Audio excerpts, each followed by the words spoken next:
All right. It's been a long time since Bike Talk, but I figured I'd do one episode now.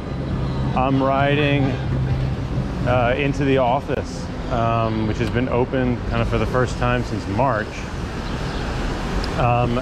to pick up all of our stuff, like my stuff.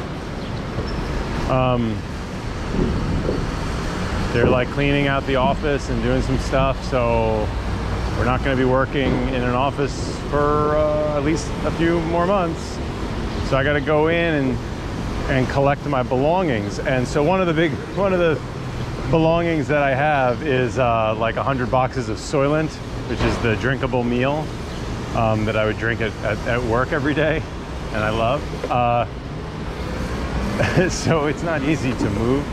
So I am on my electric cargo bike, my Urban Arrow here, which has come in, you know, incredibly handy all throughout this pandemic,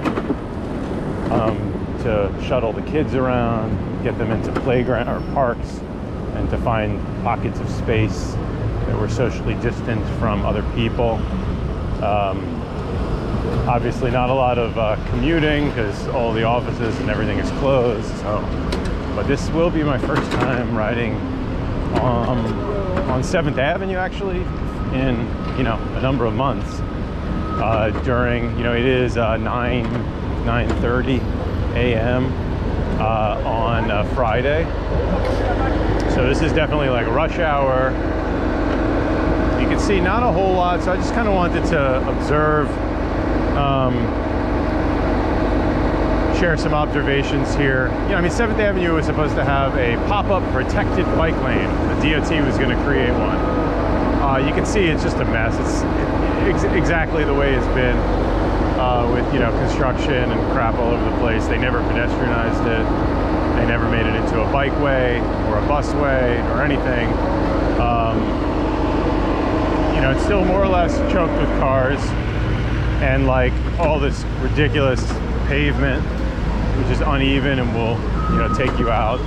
Crap on either side. I mean, look at this. You have construction all over. Construction is not bad. It's just that construction with no sort of direction for anybody else is not ideal. And then you have these super wide roads here, which I know all too well.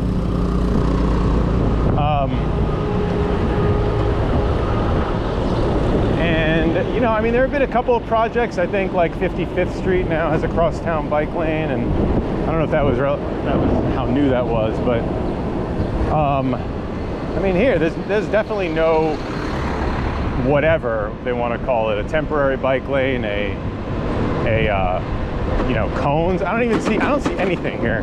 It's the same crap that I had to ride down every day when pre-pandemic, right? And so, oh boy. So I got to remember, I got a long john bike here, which means that the front can hit a bump and, you know, take me off course. So yeah, I mean, this whole never waste a good crisis, but when it comes to like bike and pedestrian, the open streets is a disaster. It was a great idea. It was very promising. Half of them are literally not even functional. You know, I mean, they don't even put out anything. It's not even like a semblance of collaboration with the NYPD or whoever is, you know, whoever's supposed to be doing, which is the NYPD. I mean, this is basically these little cones and things, I think, are here, you know, to protect the parked, you know, vans and things, but certainly not for cyclists, you know, where you have to get to right around here, 46th Street before you get to your, you know, protected bike lane. I don't know. What a disaster this whole pandemic has been. I think it's really shown, you know, de Blasio's true colors, like how he really functions and how he thinks about a lot of these things. He's needed to be pushed every single time by like the city council, which is kind of nuts, you know? He hasn't been like, this is something I'm going to lead on. I'm going to convince you guys to rally around an idea that I have. It's never really worked out that way. It's always been like the city council like unanimously wants 100 miles of open streets, and then he sort of grudgingly, and then finally does it like a month later when it's like kind of like too late. It's not too late, and then does it with the NYPD. It doesn't do anything. So up near me, there's virtually no open streets. It's a joke. It hasn't been set up. You know, the barricades haven't been set up in you know, for like months. I mean, literally months. And I still have to go through this garbage intersection with these truck drivers. There's NYPD traffic, who still has no ability to like give moving violation tickets or anything like that.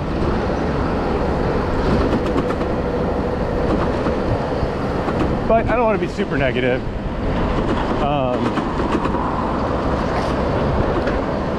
You know, one thing that I think is pretty awesome about this whole thing is the open restaurant seating. So you got open seats for restaurants. They're taking up the parking lanes pretty aggressively. Like, you know, I went through a red light there, but whatever. You're allowed to have a, you know, a truck, a personal, you know, 4,000, 5,000 pound truck in New York City. Then I'm allowed to, you know, go through a little red light here and there for my convenience. You're allowed to have a living room that kills people. What else? So yeah, city, I mean, you know, if you look at it, it hasn't transformed a whole lot.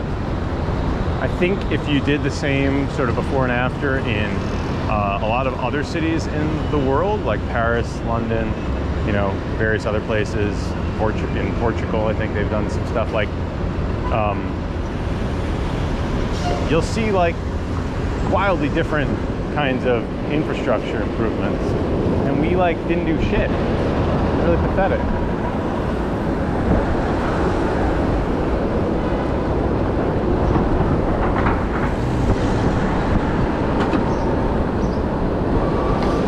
I gotta remember I'm in a, you know, oversized bike here with no bike lane. Still no bike lane here. Still no bike lane. We've had 6 months, like 6 months of a pandemic, and still it's a pretty pathetic ride down 7th Avenue. It's not absolutely filled with cars, you know, that's true.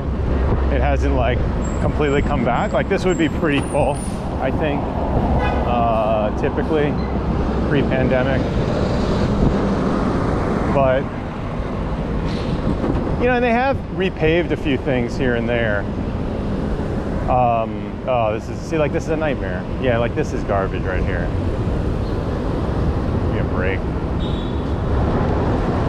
It's like double parking so that your Garden State, placard abuse. Oh yeah, and obviously police are all parked here, where really these lanes should be not parking lanes for trucks, but instead loading zones.